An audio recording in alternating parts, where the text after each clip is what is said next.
Hello, bienvenue à tous dans ce nouvel épisode de Focus Hebdo, le format qui traite des actualités liées à la photo et à la vidéo. Au programme, comme à chaque semaine, quelques rumeurs, des sorties matos, mais avant ça, on va commencer par les news. Lightroom a récemment sorti une mise à jour en incluant la suppression générative et le flou d'objectif et le flou d'arrière-plan également. Des fonctionnalités qui étaient jusqu'à présent dispo depuis quelques temps déjà sur Photoshop grâce à l'IA générative Firefly sont maintenant présentes sur Lightroom, ce qui fait gagner un temps phénoménal lors de la retouche photo. Crois-moi, j'ai pu le prendre en main, ça fonctionne aussi bien que sur Photoshop. Moi personnellement, je trouve ça génial de tout centraliser sur un seul logiciel. Par contre, le risque que prend Adobe avec ça, c'est de voir de moins en moins de personnes utiliser Photoshop pour ce genre de correction. Allez, c'est tout pour les news, on va passer aux rumeurs de la semaine. Après l'annonce du développement du Canon R1 la semaine dernière, on en oublierait presque le R5 Mark II. Beaucoup de personnes attendent ce boîtier, voire peut-être même plus que le R1 car il sera réservé quand même à une élite, le R1, faut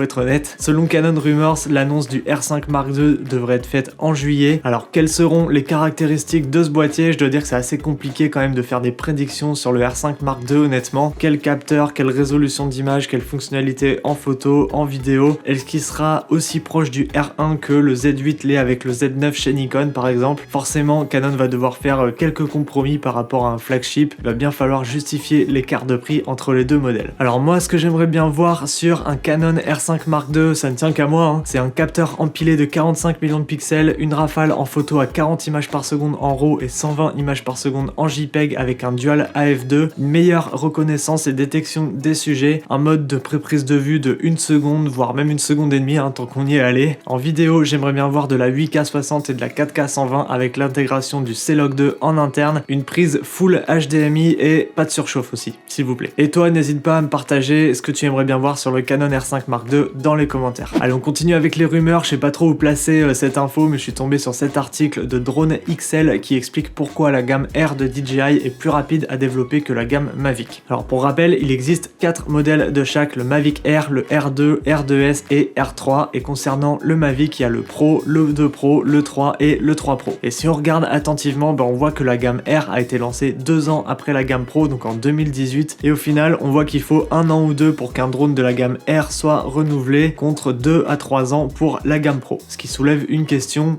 est-ce qu'on verra un DJI R4 bientôt? Alors certes, le R3 est sorti il y a à peine 1 an et c'est vrai que le positionnement sur le marché est plus intéressant parce que cette gamme elle touche un panel quand même un peu plus large, à l'inverse de la gamme Pro qui est elle réservée plus à une élite. Et l'intérêt du coup de DJI de continuer à proposer des produits milieu de gamme, c'est pour maintenir sa part de marché en ayant constamment des produits qui répondent aux demandes des utilisateurs, à savoir les fonctionnalités les plus récentes et les dernières technologies en termes de capteurs et de détection d'obstacles. On a vu le Mavic 3 Pro intégrer 3 caméras dans sa configuration, ce qui nécessite quand même beaucoup plus de travail en termes d'élaboration, contrairement au DJI R3 qui n'en possède que 2 et les capteurs sont plus petits, donc plus facile à développer et à commercialiser pour la marque. D'autant plus que cette question soulève un autre point, c'est qu'en ce moment, on est en pleine phase de changement de réglementation aérienne, on va passer à une régulation européenne d'ici quelques mois, quelques années, et les scénarios nationaux tels qu'on les connaît aujourd'hui en France ne seront plus valables après 2026. Donc il reste encore du temps, mais les constructeurs, selon moi, doivent commencer à proposer des produits correspondant à ces nouvelles normes dès maintenant afin de continuer à rester compétitifs. Donc certes, là je schématise, c'est beaucoup plus complexe que ça, si jamais tu te sens chaud, on peut en débattre dans les commentaires. Allez, on va terminer cet épisode avec les sorties matos de la semaine. Mine de rien, cette année 2024 n'a pas vu beaucoup de nouveaux boîtiers sortir, rien chez Canon, rien chez Nikon. Sony a sorti la 9 III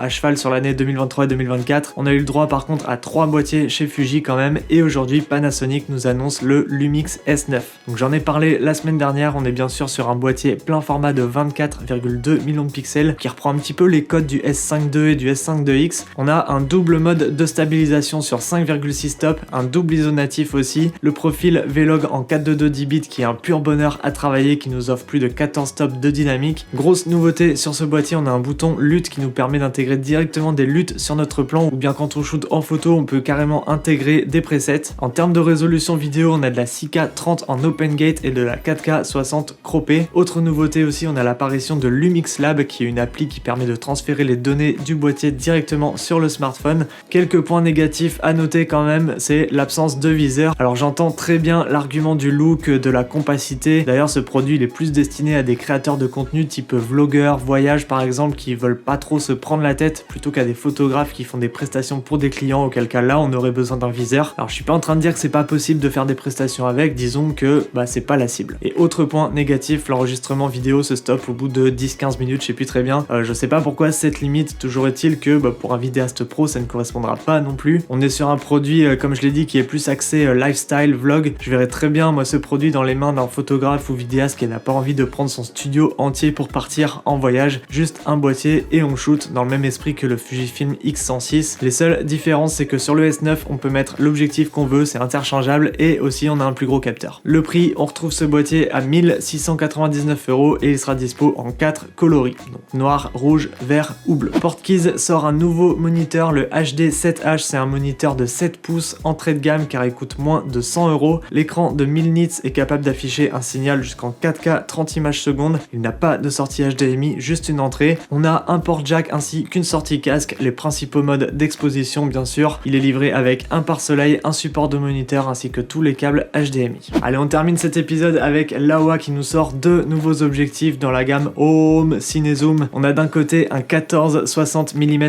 T2.9 pour micro 4 tiers et un 20-85 mm T4 pour capteur Super 35. Moi je trouve ça cool petit à petit, les objectifs ciné abordables vont faire leur apparition selon moi sur le marché parce que ici on est à moins de 2000 € par objectif. Ils vont être dispo en monture micro 4 tiers et PL. Qui dit objectif ciné-zoom dit forcément par focale. Ces objectifs gardent la mise au point sur le sujet lorsqu'on zoome dessus. Ils sont également dépourvus de focus breathing, ce qui les rend très complets pour des objectifs cinéma. Allez, on en a terminé pour ce Focus Hebdo. Merci à tous pour votre fidélité. Si jamais tu as des achats matos à faire, n'hésite pas à passer par la boutique Miss Numérique et à renseigner le code créateur Nicolas au moment de la commande. Tu peux aussi me taguer sur Instagram NicoPGNX, moi comme ça je vois directement qui me soutient, ça me fera encore plus plaisir. Si jamais t'as loupé l'épisode de la semaine dernière, il s'affiche juste ici. Je te laisse cliquer dessus, à tout de suite.